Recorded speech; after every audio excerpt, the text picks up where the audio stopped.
Hey guys, today I wanted to bring you a guide for Immortal dailies. So the Immortal dailies have actually become weekly goals now, same as with the Shadows, but you get 60 weekly goals. Most Immortal members have already figured out that the best two tasks to do are complete 4 bounties and turn in Monster Essence once. And that's because they give 2 sigils and every other task gives 1 sigil. So what most people do is that they go ahead and go through their dailies, and anytime one of those 2 tasks pop up, they try to complete it as soon as possible.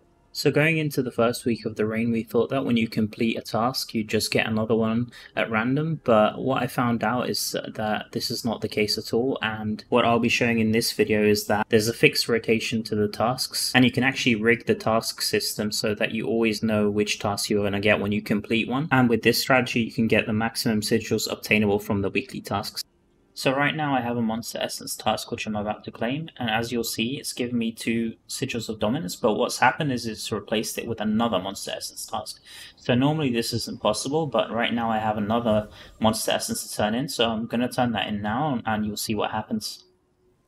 I'm just going to speed up this long book animation a bit. Amazing, another duplicate page.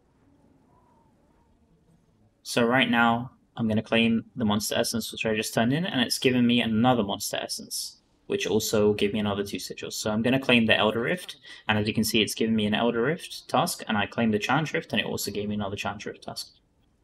So what exactly is going on here? I mean, I just got 3 Monster Essence tasks in a row, and it looks like all of my other tasks are getting duplicated. For those of you who will have played Immortal since the patch, you'll know that this is obviously not the normal gameplay. I'll be going through the exact steps which I followed to reproduce this, as well as everything I learned about this system in the last week of testing, including some tips and tricks. So the first thing I noticed immediately in the first week is that there's no longer specific dungeons required. So in the system before, you'd have 3 dungeons that you'd get per day and they'd be randomized. Now it's just been compressed into this one task and you can complete any dungeon of your choice. Some quick things I want to mention before going into the grouping of the tasks is that all tasks have a daily limit of 5 completions.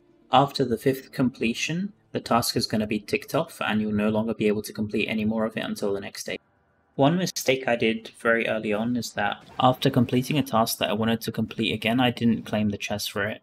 So in this clip I already had the chest for 4 bounties, and I started my new batch of bounties without clicking the chest, and you can see I've made a progress of 3 out of 4 for the new bounties, and now when I click to claim my chest late, unfortunately my progress is set at 0 rather than 3 out of 4 because I clicked the chest late.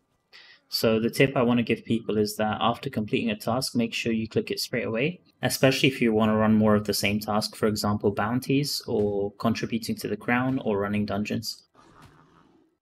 Another thing which I found towards the end of the week is that now any contribution you make from Sunday to Monday is actually frozen and held for the next week. So this window, this person has 50 points which are going to be held to the next week. If you want to maximize your contribution for a specific week, then I would suggest you do all your dailies and contribute all of your sigils from Monday to Saturday. So ideally you should be at the max limit of 60 out of 60 dailies before Sunday reset. So now I want to talk about the task grouping. This part is crucial to knowing which task you're going to get when you claim one of them. So the first group of tasks I like to call reset tasks. These can kind of be excluded from task grouping because when you claim one, you get the exact same task. So for example, let's say I complete a dungeon and then I claim the chest for it. Once I claim that task, it will give me another dungeon task. In your 10 daily tasks, these 3 will always appear, and when you complete them 5 times, they'll be ticked off for the day. The only one from this group which gives 2 sigils is bounty, so I like to skip the other 2 tasks for the week. The second group of tasks I like to call pool 1, or the 324k XP pool. So within your 10 dailies, you'll always have 4 tasks from this pool, and these work in a rotation. So let's say I have 1 Challenge Rift, 1 Elder Rift, BG task, and Kion's task. Let's say I complete an Elder Rift and click the completion chest. That'll give me a 10 Monster Essence task, and it will put the Elder Rift task at the front of the queue. So let's say I complete a Challenge Rift next and claim the chest. That'll give me an Elder Rift task once again. So what my friends have been doing is they've picked one of these tasks and they've been flip-flopping between it and doing the Monster Essence task just to maximize their sigils, since the Monster Essence task is the only one which gives 2 sigils.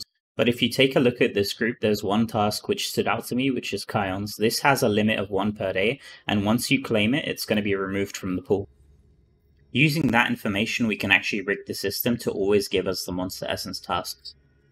So let's say it's Monday and the 4 tasks you have from pool 1 are Kions, Elder Rift, Challenge Rift, and BG. If you complete any one of these, it's going to give you a Monster Essence task. So let's say I do my Kions task. What that's actually going to do is remove Kions completely from the pool because it has a daily limit of 1, and it's going to give me Monster Essence tasks. So because we know that from this pool there's always going to be 4 tasks appearing from your 10 weekly tasks, and there's only 5 tasks within the pool and Kion has been completely removed from the pool, if you complete a Monster Essence task now, you're actually going to get another Monster Essence task. And you can actually do this 5 times in the day and keep getting back-to-back Monster Essence tasks. Finally, the last group of tasks which I want to talk about are the tasks from pool 2, which are the 43k XP tasks. So generally I don't want to be doing any of these tasks in the week, and if I do them by accident, because some of them are kind of hard to avoid, like the find one legendary, find one set item. If I do these, then I just don't click the chest, so it doesn't refresh and pull another task from the pool. So to summarize everything we've talked about in the task grouping, you have 10 total tasks at any given time. 3 of those are from the reset pool, but you only want to focus on bounties. 4 tasks from pool 1, which has a total of 5 tasks within it, and you only want to focus on the Monster Essence. And 3 tasks from pool 2, which has a total possible task count of 5, but you'll completely want to avoid this pool. If you don't have too much time during the week, then you can do tasks from the second pool, and I would probably suggest you to do the contribution task 5 times per day. So every time you turn in the contribution task, you'll get 1 sigil back and you can contribute again. And you can also do the inspect the statue task. That only takes a second to do, and you can do that once also per day. So just with these 2 tasks alone, you'll be able to get to roughly 40 tasks out of the 60 done per week. As for the most optimal way to get the highest number of sigils per week, you obviously want to do as many of the bounties and Monster Essence tasks as you can. So to reset the Monster Essence task, you can either do Elder Rifts or Challenge Rifts. The downside of this is that you'll have to complete one of the Rifts tasks every time you want to get a Monster Essence task, and those only give 1 sigil per task. The more optimal way would be to get a Kion's task first and complete that. So if you don't have a Kion's task, that means you'll have a Monster Essence task already. So just complete that and that'll give you a Kion's task. Then you can go ahead and complete Kion's, and this will let you complete Monster Essence 5 times back to back. If you do this every day of the week, you'll end up with 50 out of 60 tasks complete. On Saturday, you can then claim any tasks that you've completed passively over the week, and you'll probably have roughly 5 to 7 tasks left over, and with those, you can probably just pick any task that you'd like to get 1 sigil per task. Assuming you don't save your sigils across multiple weeks, doing your weeklies like this will give you a total of 118 sigils per week. Don't forget that you can also buy 2 sigils per day from the Hilt Spender, which I've also included into this calculation. If you've sticked around for this long, then I want to thank you very much for watching. I'm going to have a link to a Google Sheet in the description, which has everything I've talked about in this video and more. And with that, I'll be ending the video there. Have a great rest of the week, and I'll see you guys in the next one. Peace.